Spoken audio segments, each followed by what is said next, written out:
আজকে কি খাবো মামা? রাত আজকে মুগ ডাল দিয়ে মুরগি ভুনা খাবো। চলো তাহলে তৈরি করি মুগ ডাল দিয়ে মুরগি বোনা। ওকে। প্রথমে একটা প্যানে 1 কাপ পরিমাণে মুগ ডাল ভেজে নিব।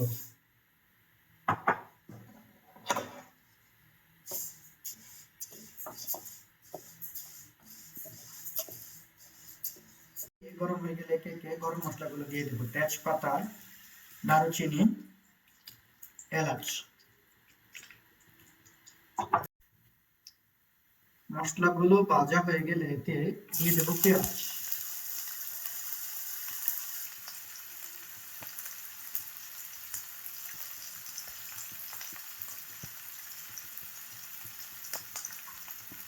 পেঁয়াজগুলো হালকা হয়ে আসলে 1 চামচ আদা বাটা, 1 চামচ রসুন বাটা দিয়ে দিব।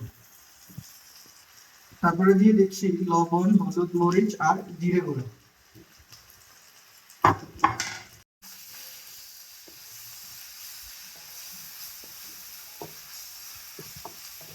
এখন দিয়ে দেবো একটি টমেটো টুকরো করে নেওয়া। 2 মিনিটের জন্য ঢাকনা দিয়ে দিলাম টমেটো গুলো সেদ্ধ হওয়ার জন্য। এখন ভেজে রাখা মুগ ডালগুলো দিয়ে দিব।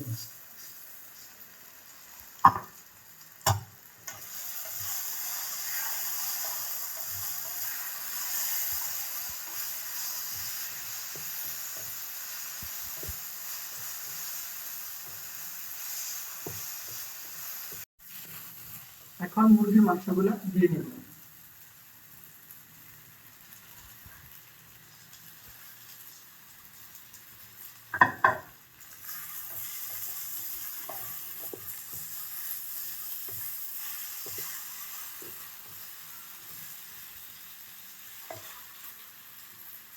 এবারে 10 মিনিটের জন্য ঢেকে রান্না করব। 10 মিনিট রান্না হয়েছে। এখন পরিমাণ মতো পানি দিয়ে, গরম পানি দিয়ে 20 মিনিটের জন্য ঢেকে রেখে দিব। এই তো হয়ে গেল মুগ ডাল দিয়ে সুস্বাদু মুরগি রান্না।